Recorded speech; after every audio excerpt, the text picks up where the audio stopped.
The story of killing bin Laden tonight on this special edition of 60 Minutes Presents. He is one of the men who shot Osama bin Laden.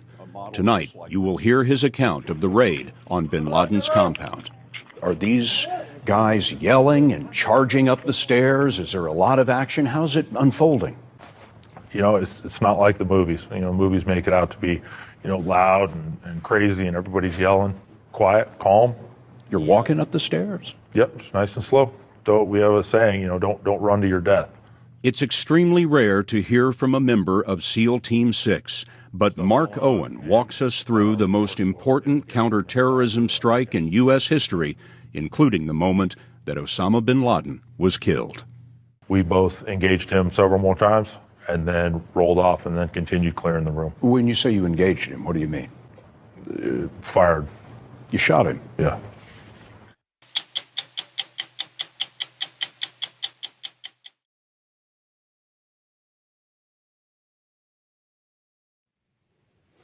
Good evening. I'm Scott Pelley. Welcome to 60 Minutes Presents. Tonight, you will hear from one of the men who shot Osama bin Laden. Mark Owen recently left the Navy's elite counterterrorism unit, SEAL Team 6. Mark Owen is not his real name, but it's the name that he used to write his book, No Easy Day, about the assault on bin Laden's compound. We first brought you his story in September. Owen was on the helicopter that crashed into the compound. He was the second man in bin Laden's bedroom, and he took the pictures of the body that the world has never seen. Owen received a Silver Star for valor and a Purple Heart for a wound suffered in the raid. But despite all of that, Owen told us in his only interview that No Easy Day is not about him. He says it's a tribute to the hundreds of Americans who gathered intelligence, planned and trained in the 10-year pursuit of the world's most wanted man. SEAL Team 6, he told us, just took care of the last 40 minutes.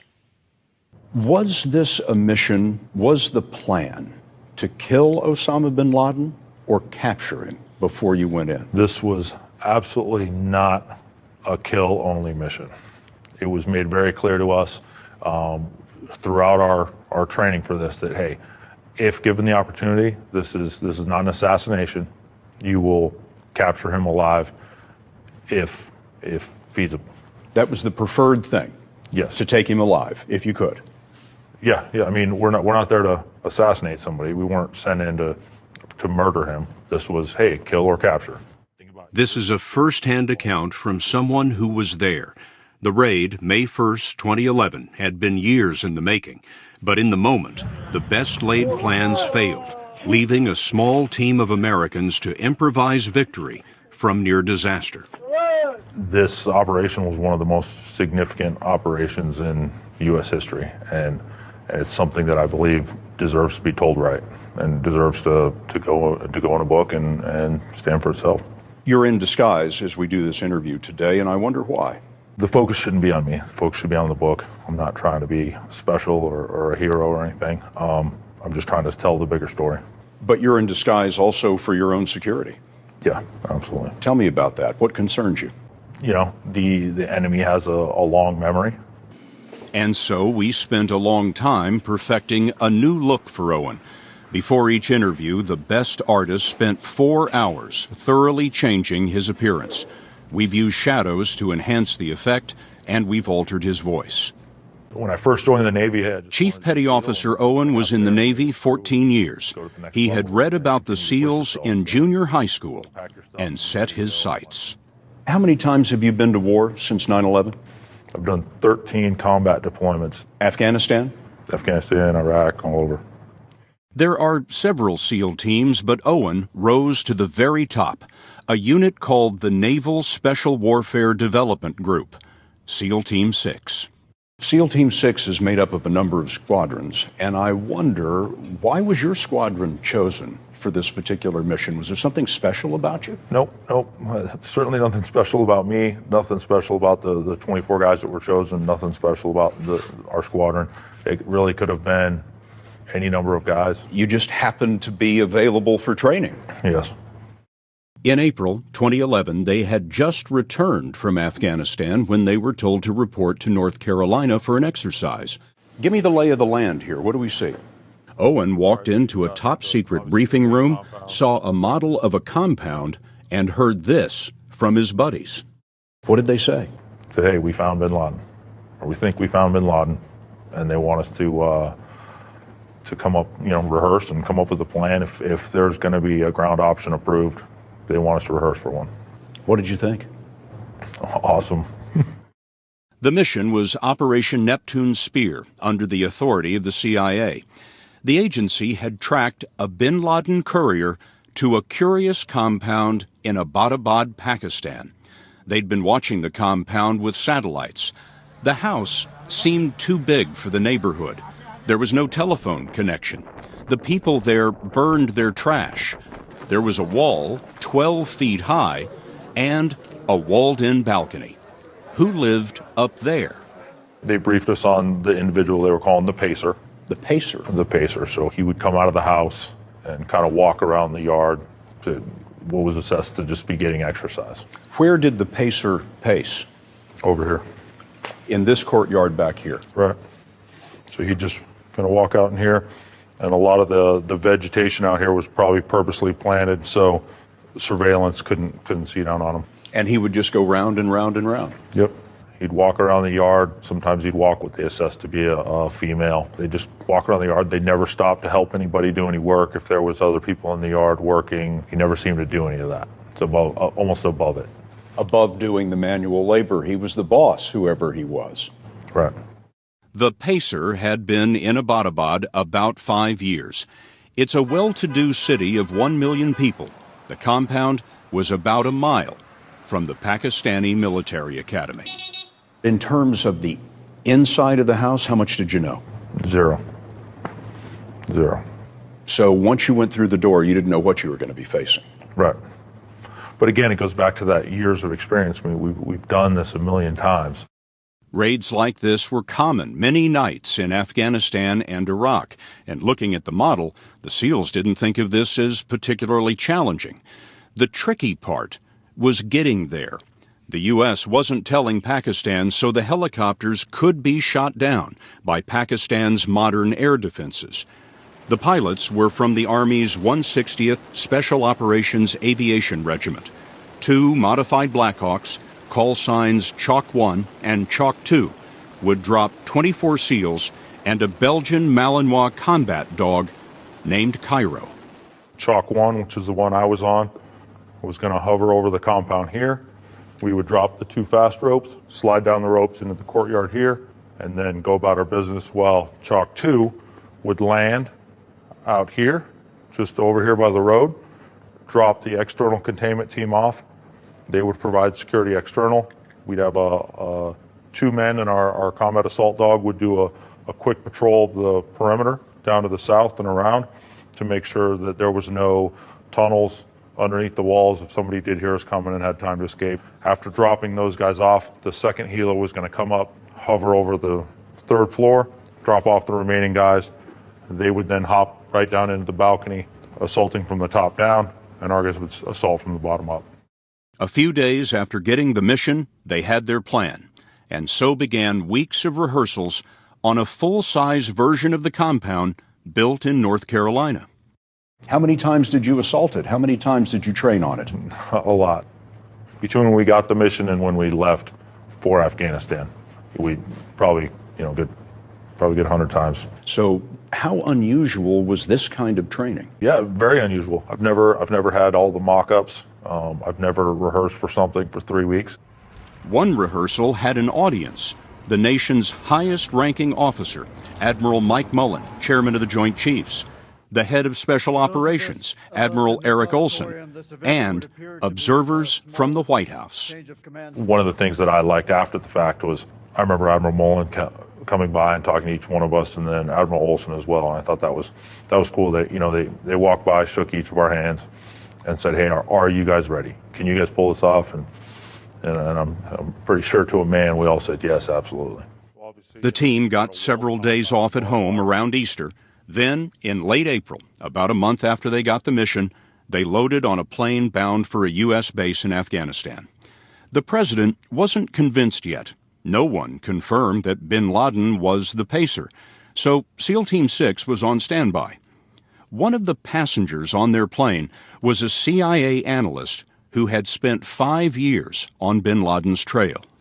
I can't give her enough credit. I mean, she, in my opinion, she kind of teed up this whole thing, and is just, wicked smart, kind of feisty.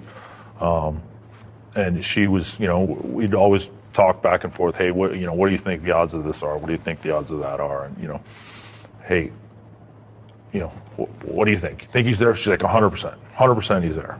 And you thought what? Well, we'll see. 3 days later, on April 30th, the president was telling jokes at the annual White House Correspondents' Dinner. CIA Director Leon Panetta's belly laugh was heard all across the room. Reporters in ball gowns and tuxedos had no idea that just a few hours before, President Obama had ordered Panetta to launch the raid. Mr. Obama kept to his schedule, thinking that on this night, it was better to have reporters drinking and laughing than asking questions. When did you first hear that the president had approved your mission? The commanding officer of our command walked in and said, hey, just got off the phone, the mission's approved. What did you think? This is big. This is cool. I'm glad I'm a part of it. The raid was supposed to be April 30th, but the weather was bad. The next night, Vice Admiral William McRaven saw the men off. He was a SEAL, and he had planned the mission as head of the Joint Special Operations Command. Just before midnight, the Black Hawks started the sprint from the U.S. base in Jalalabad, Afghanistan, to Abbottabad, about 150 miles away. The helicopters were blacked out against a clear, moonless night. The Army pilots, guided by night vision goggles, flew high speed, treetop level, under Pakistani radar. It was roughly an hour and a half. I remember, we took off, shut the doors, and the radio call I heard was, hey, we're over the border. We're crossing the border into Pakistan. And I remember thinking, wow, this is okay. This is happening. And I swear I glanced around the helicopter, and half the guys were sitting there asleep on the ride in. It was an hour and a half ride. You guys got to catch a few Z's on the way in. Wait a minute. Your team is flying in to Osama bin Laden's compound, and they're asleep? Yeah, no, it's your time to just kind of shut your eyes, relax, mentally walk through whatever you need to walk through. It was about 1 o'clock in the morning, 66 degrees, 65% humidity, with calm winds. At 1 minute, we opened the door, and I just kind of swung my legs out, and I'm sitting there looking down. I'm thinking, wow, this is a beautiful spot. Houses with pools in the backyard, well lit, manicured yards. Like, wow, this is definitely not, the mud huts of Afghanistan. Somehow, there was a blackout in the neighborhood. No one will say whether that was luck or design, but it meant ideal darkness for the SEALs with their night vision goggles. You could see the compound coming. Mm-hmm. You had the door to the Black Hawk open, mm-hmm. and your legs were swung outside. Right. Make a little more room, be faster to, quicker for everybody to get out and faster up out of the helicopter, so everybody's getting ready to fast rope. And then all of a sudden we banked hard 90 degrees. Once we went hard 90, it was very apparent that something was wrong. Owen doesn't know what went wrong, but pilots say that a chopper can lose lift when it drops into the turbulence of its own downdraft. And the turbulence would have been much worse because the downdraft was being magnified and reflected by the compound's walls. These pilots are the best in the world. You don't get better than these guys. And typically they just, boom, they move right in and they stick it. It's like parking a car for these guys. And it was a rough ride. We were pretty low, tail rotor and everything happened to miss this wall here, and then we were just kind of sliding and falling out of the sky this way. I was now in the front of the helicopter, although I was sitting on the left side. I was now in the front. My buddy right behind me, he pretty much should have fallen out. If it weren't for him hanging on to me, there's a good chance I would have been thrown from the helicopter. As the helicopter is going down, what were you thinking? This is going to suck, hey, wow. The carefully rehearsed plan was out the window before the first boot hit the ground. With one helicopter and half of the SEALs having crashed, the second helicopter abandoned the roof assault as too risky, and the SEALs began to improvise. One thing was sure now: the people in the house knew they were coming.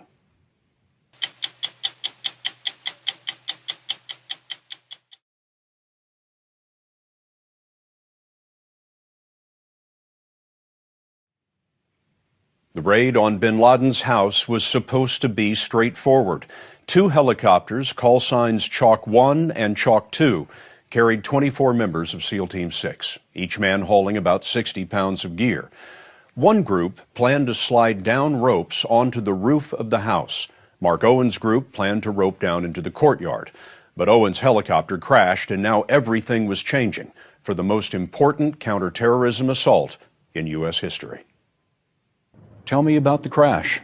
The pilot mentioned, I remember him mentioning in the rehearsals, he's like, if I have to ditch this thing, I'm going to try and put it down in this courtyard.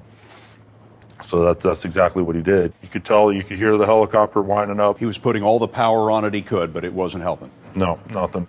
Came in and impacted, boom. Had the angle been more, the rotors would have hit the ground, snapped off, and caused us to roll. Had the tail rotor hit, obviously would have broken, caused us to break and roll. The load-bearing section of the tail landed precisely on the wall. The strongest part of the tail just happened to land on the wall. Yep, and the angle happened to be perfect. It all came down to inches, really, inches either way. We stopped, the main rotor blades are still turning. I don't think you could recreate that if you tried. Lucky, but again, huge props to these pilots. I mean, everybody wants to meet the guy who shot bin Laden. I want to meet the pilot. I mean, I wouldn't be here if it weren't for him. If the pilot had not brought your helicopter down intact, would the mission have failed? No, I don't think so, because Chalk 2 was on the ground, and as soon as they saw us crash land, that Chalk 2 helicopter pilot saw that happen, decided not to push the position to go to the roof. And that's one thing that Admiral McRaven said in one of our very last rehearsals, briefs, dry runs right there in Afghanistan before we launched. He stood up and he said, hey, listen, don't try any fancy stuff. Just get the guys on the ground and they'll figure it out. You mentioned in the book that one of the Army pilots that was flying your team looked to you to be about 50 years old. He was definitely a little older. But I guess in this line of work, it's experience that matters. Yeah, he's probably been flying longer than I've been alive, so nothing wrong with that. They had planned to be on the ground 30 minutes, but now they were running late. Owen's team landed in this courtyard, walled off from the house. So your team does what? I ran out here, I turned around and looked, and I see the guys on the left side of the helicopter. They're sitting staring at the front door. So they simply hop out and go right to the front door like nothing happened. Go right to this door here. Yep. The other helicopter landed outside the perimeter wall, dropped all of its SEALs, and took off. Now, what's your objective? What's your team supposed to do right now? We are clearing and securing the southern compound. You expect to find people in this building, and you want to clear that building so the rest of the team can do what they need to do in here. Exactly. I think what SEALs are good at is what I consider pickup basketball. We all know how to play the game. You hear the saying in the teams is, can you shoot, move, and communicate? So we all know how to shoot. We all know how to move efficiently and tactically, and we can communicate clearly. So when something goes sideways, we're able to play that pickup basketball and just kind of read off each other. Now the SEALs were in several groups. One group was outside the perimeter wall to make sure no one escaped. The group that was supposed to rope to the roof was outside the wall looking for a way in. Owen led his team to the outer building where they expected to find one of bin Laden's couriers. We got to the door. Obviously, we made tons of noise at this point. It had taken a little longer to get there. So, the element of surprise is slipping away quickly. We got to the double doors. I tried it once real quick. It was locked. My buddy who was with me is carrying a sledgehammer, pulls it out, gives it a couple good swings. Nothing. Door's not going anywhere, kind of solid metal. So I'm like, okay, we're going explosive. We all carry explosive charges. I pulled one off, got on my knee, and started setting it. And right as I was attaching it, a round started coming through the door at us. Somebody started shooting at you from inside the house, and the bullets were coming through the door. Yep. Immediately, my buddy who was standing up started returning fire. I could, Yeah, I kind of rolled away from the door, blindly returned fire back through. You couldn't see what was on the other side, and then it went quiet. Thankfully, the SEAL that was there with me, that initially returned fire with me, spoke Arabic, so he immediately started calling out to the people inside, started hearing the metal latch on the inside of the door. Are they going to come out with a suicide vest? Are they going to throw a hand grenade out? Are they going to, spray their AK? Door opens up, a female holding the kid, a couple kids right behind her. You got your finger on your trigger and you're looking at a woman with her children. Yeah. Split second. I mean, we just received fire. My buddy speaking Arabic, he's asking her, hey, where's your husband? What's going on? And she replies back to him, he's dead, you shot him. Owen didn't notice until later, but he was bleeding, a shoulder wound from a fragment of something in the firefight. Yeah, I just got a little piece of frag in my shoulder from some of the rounds that came through. It really wasn't a major wound at all, but I carry a set of bolt cutters to cut locks with.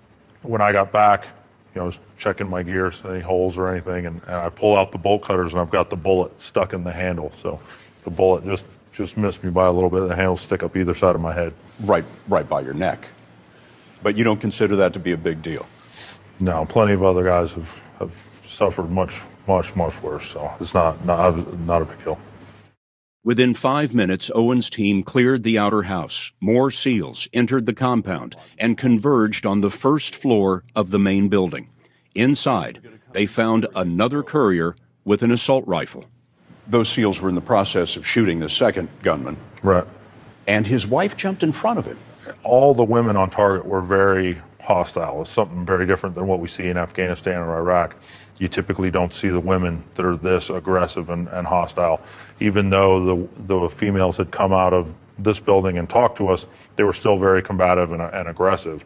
And we saw that throughout the entire compound, even all the way up on the third floor. They secured the ground floor and then the second floor. The team continued to head up these stairs single file. The first SEAL in line is called the point man. Owen, at this point, was right behind him, number 2, going up to the third floor. The SEALs had been told they could expect one of Osama bin Laden's sons. Guys start making their way up the stairs, and it's quiet. It's pitch black in the house. No lights, all night vision. Get to the second floor.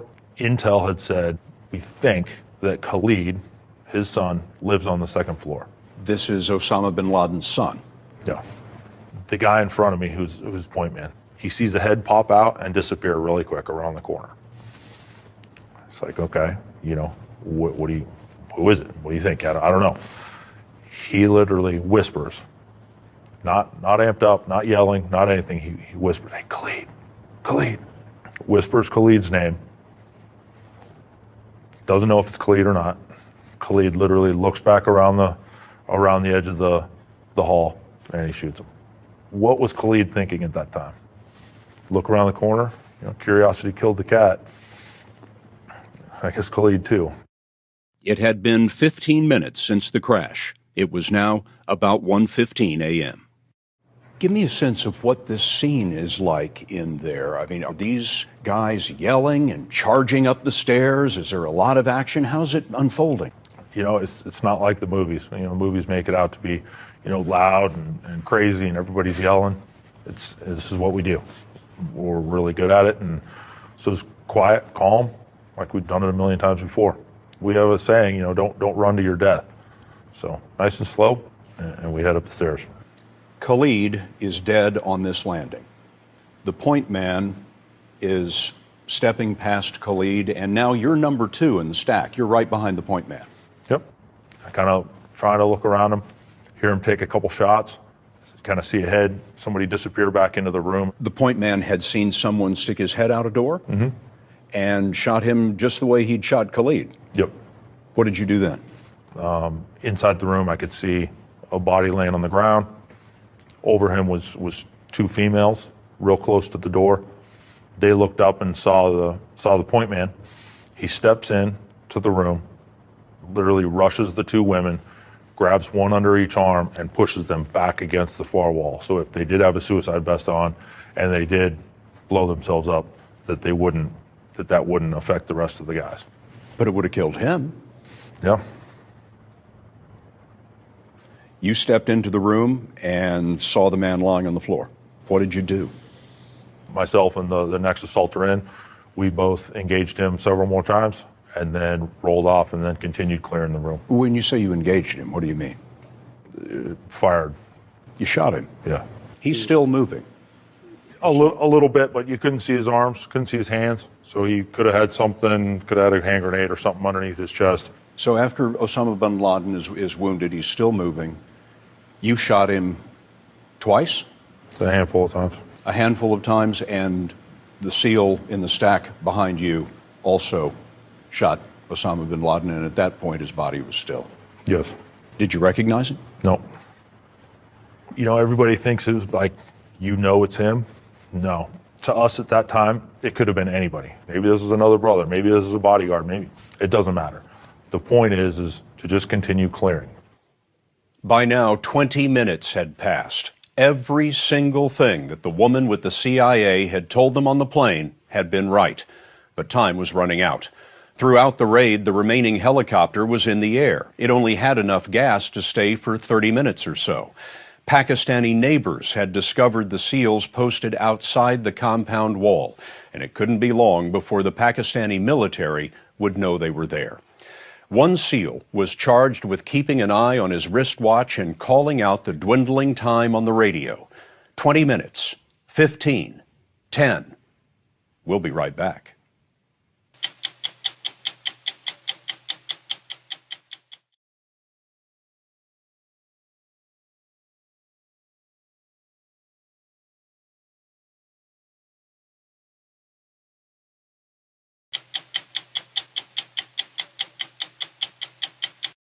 As time was slipping away, Mark Owen and a couple of other members of SEAL Team 6 kneeled around a mangled body on the third floor of the house in Abbottabad, Pakistan.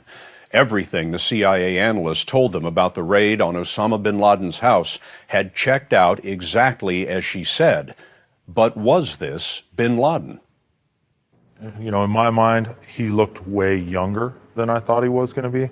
His beard wasn't gray at all. You know, I'd studied lots of photos of him, and you know, they were always gray. His beard was dark black. Identifiably, he was very tall. So, okay, you know, I can kind of chalk that up as something. Bin Laden was about 6'4". Right.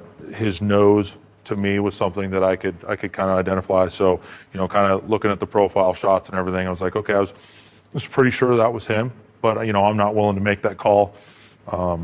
Certainly not at that point.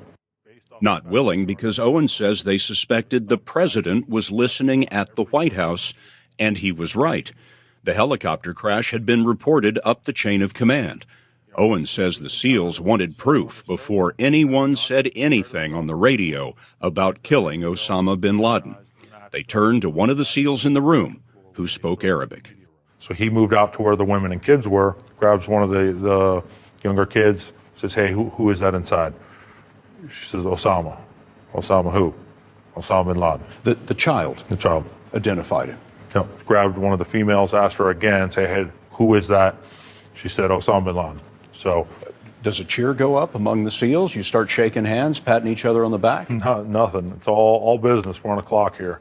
So we call up the commanding officer. He comes upstairs, looks at the body. We give him what we have so far. Or, hey, here's what he looks like. Take a look. He's tall. Women and kid confirm it. He took one look, said, okay, I think that's him. The commander used the code word for bin Laden, Geronimo, as he passed the message to Admiral McRaven. For God and country, he said, I pass Geronimo, Geronimo, EKIA, which stands for enemy, killed in action. 20 minutes had passed. 10 minutes left on the schedule. We wanted to collect DNA samples. We wanted to take photographs of them, and then we wanted duplicate copies of that. So obviously we're taking the body out, but if a helicopter got shot down on the way out and it had the body, we wanted the other helicopter to have DNA and photos so they'd have some sort of evidence that said, hey, we do have them, and here it is. You wanted duplicates of everything? Yeah, just in case. You thought of everything? We tried. One SEAL took blood and saliva samples. Owen took the pictures. I figured these were probably some of the most important photos I'd ever take in my life. So, you know, make sure I do it right, get good angles and all this other stuff. But, you know, you got to clean off the face so it's as identifiable as possible. So one of my buddies had a Camelback with some water in it. Got some, spread some water on him, took a sheet off the bed, kind of wiped the blood off, and then took photos. Wiping the blood off of Osama bin Laden's face. Camelback is one of those backpacks that has a water bladder in it, and you use it to drink water out of, but you used it to wash his face. Mm-hmm. And you shot pictures of his face in a profile. Can you describe what they look like? They're pretty gruesome. Well, when you say gruesome, what are we talking about? He had a bullet wound in the head, so that gruesome. 2 SEALs took the body downstairs and zipped bin Laden into a bag. In the bedroom, Owen found an assault rifle and a pistol on a shelf. And some people would argue that, why did that point man take those shots? Well, immediately, the first door we went to, my team was engaged by enemy fire through the door. So automatically, we know we're going into an enemy compound. Shots being fired back at us immediately. AK found next to Khalid on the stairs. All those boxes have been checked that if a guy sticks his head around the corner, he very easily could have a gun. You don't wait to get that AK or the grenade thrown down the hall or the suicide vest. So in the split second, that's when he engaged. He did have a gun, but he didn't use it. And I wonder what you make of that. I think in the end, he taught a lot of people to do, martyr themselves, and he masterminded the 9/11 attacks.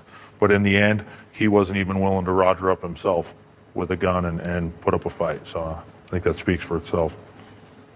Back on the second floor, the SEALs were grabbing computers, disks, flash drives, videotapes, more priceless intelligence than they could carry. There was so much stuff in this house. The guys are just stuffing this stuff in garbage bags? We had carried bags with us, but we filled all these bags up. So you just find some, an old gym bag on Target, dump out whatever's in it, and use that. As we were running out, I look over at my buddy. He's got a bag of stuff in one hand, like Santa Claus running out of there, but a bag full of goodies in one hand that he'd collected, and a computer terminal in the other. The plan had been to be on the ground for 30 minutes, but now they were a few minutes late. It was after 1:30 a.m. Now things are starting to pick up outside. People have obviously woken up at this point. They're coming over to investigate what's going on. They were the neighbors, and they had a lot of questions for the SEALs standing guard outside the wall. So that's where things could get real dynamic for that team outside. Everybody wants to know what was going on inside. That team had way more responsibility than just about anybody else because they were dealing with all the what-ifs outside. What if the police showed up, or the military? We're running out of time. We got to get going. There's neighbors approaching. The interpreter that was out here said, hey, there's a police operation going on here. Go back to your homes. And they'd simply go back away. Among the unfinished business was the crashed helicopter. It was a secret design loaded with secret gear. They had to blow it up. A message was passed to their explosives expert, called the EOD man. Prep it to blow, they said. But the "it" in the message was a little vague. The EOD guy thinks he means prep the house to blow. So there we are in the middle of this, and he's like, okay, roger that, prep it to blow. So he's running around the first floor of the house, setting his charges, getting ready to blow up the house. And somebody looks over and is like, dude, what are you doing? He's like, oh, I'm prepping it to blow. He's like, not the house, the helicopter. Well, he hadn't got the word that there was a helicopter even down. He's like, what helicopter? He's like, the one in the courtyard, go take a look. So he runs outside, sees the helicopter, and then they proceed to rig it to blow. It was past time to go. 2 large helicopters called CH-47s, filled with reinforcements and fuel, had been standing by during the raid. The remaining Black Hawk would return for half of the SEALs. A CH-47 would pick up the rest. The Black Hawk that's picking us up lands first. We run through the field carrying the body in the body bag, load the remaining Black Hawk, and then we slowly lift off and move away. While they're waiting for the 47 to come in, the timer on the charges is ticking down. The explosion on this helicopter is coming. How much time have they got? Not much left. Minutes. They're under 30 seconds. They're running down. The team leader that was in charge of the demo team, he gets a hold of the commanding officer, gets him on the radio talking to the 47, tells the 47 to do a go-around. As he's doing the go-around of the south, boom, the charge goes. Our Black Hawk's already gone. This explodes, big, huge explosion. The 47 comes right back around, lands, the guys load on, and now they're airborne. We're done. We're clean from the target. That glow at the compound was the helicopter on fire. The SEALs were on the ground about 38 minutes, which meant their Black Hawk had been in the air, waiting, a little longer than planned. Sure enough, I'm sitting in the helicopter, and you turn around and look in the cockpit, and I see flashing red lights. Well, I'm not a pilot, but anything flashing red in a vehicle is typically not good. It's gas gauges. We're about to run out of fuel. During their escape, the SEALs were forced to land in Pakistan. One of the CH-47s was waiting on the ground and refueled their Black Hawk. The Pakistanis didn't get you on the way in, but you're concerned they're going to get you on the way out. Sure, we got to get out of here. When did you know that you were out of Pakistan? They radioed over, came on over the radio, said, "Hey, we're back in Afghanistan." And you thought what? Big sigh of relief, and wow, we might have actually pulled this off. This is crazy. Was there ever a point, Mark, in which you shook hands with each other, slapped each other on the back? Yeah, once we landed, everybody kind of hugged and high-fived and took a couple photos, and it was our 5-minute, hey, cool, we pulled this off, good job, and then it was back to work. In his book, Owen describes how they loaded the body onto a pickup truck and brought it to a hangar where Vice Admiral McRaven, head of Joint Special Operations Command, was waiting. They unzipped the bag. Standing nearby was that CIA analyst who had spent years on bin Laden's trail. Miss 100%, the woman who told you that she was 100% certain that they had Osama bin Laden. Right. So we're all in the hangar. Immediately we saw her, and she started crying, and it was a pretty significant event in her life, I'm sure. 6 hours later, the president announced it to the world. Tonight, I can report to the American people and to the world that the United States has conducted an operation that killed Osama bin Laden, the leader of al-Qaeda. Yeah, we watched it live. It was they had some TVs set up in the hangar that we were at, and literally still in your camouflage uniform, our gear kind of set to the side, and we heard it was coming on. We went and gathered around and watched the address. What did you think? Now the world knows that we've got him.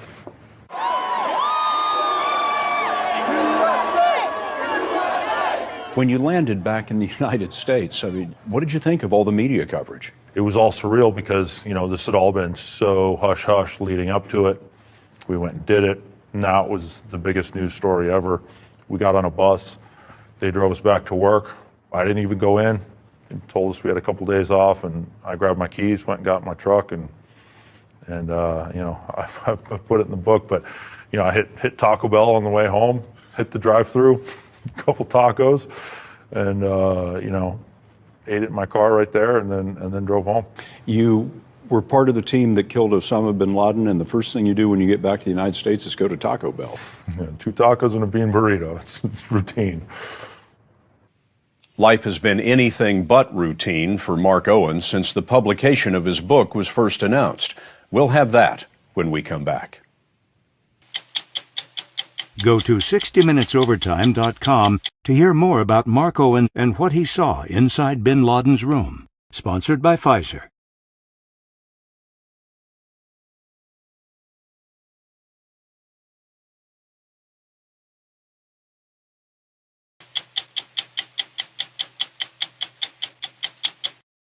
Days after returning from the raid in Abbottabad, Pakistan, Mark Owen's squadron boarded an ancient C-130 transport plane for one more mission.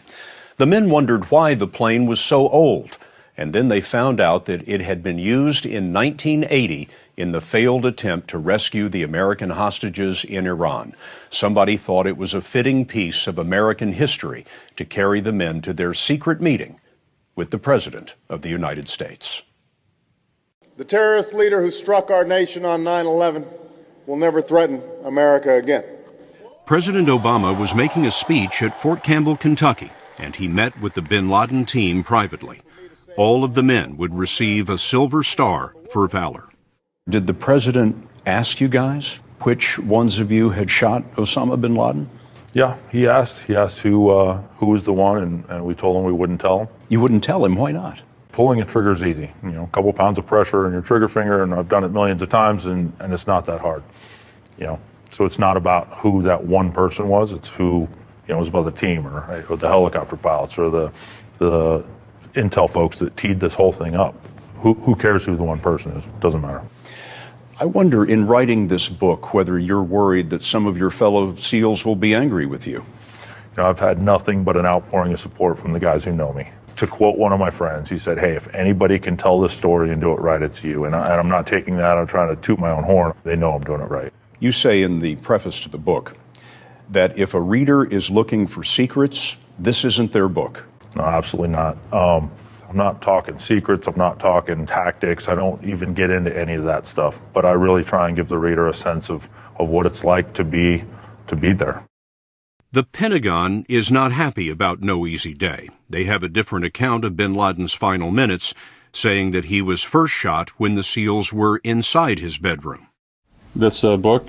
Spokesman George Little said that Owen signed a secrecy agreement as a SEAL and should have submitted his book for editing by the government. And the author is in material breach of his secrecy agreements with the United States government. We believe that sensitive and classified information is contained in the book.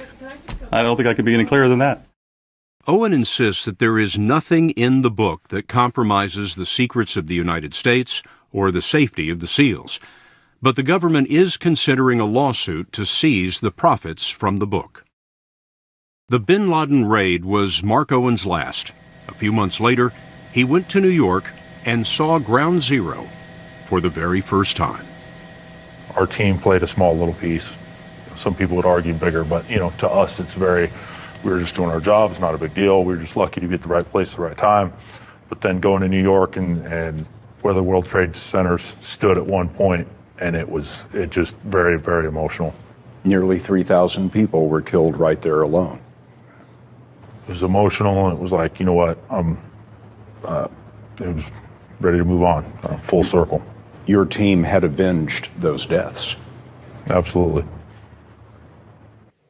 When word of the book, No Easy Day, came out last August, a cable news channel learned Mark Owen's real name and reported it.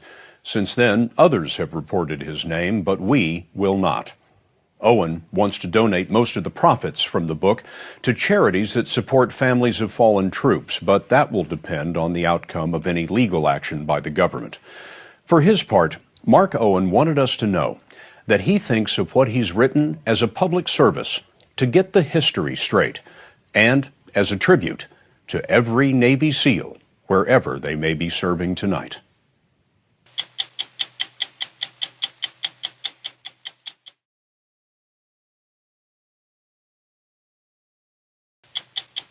I'm Scott Pelley. Thanks for joining us. 60 Minutes will be back next week, and I'll see you tomorrow on the CBS Evening News.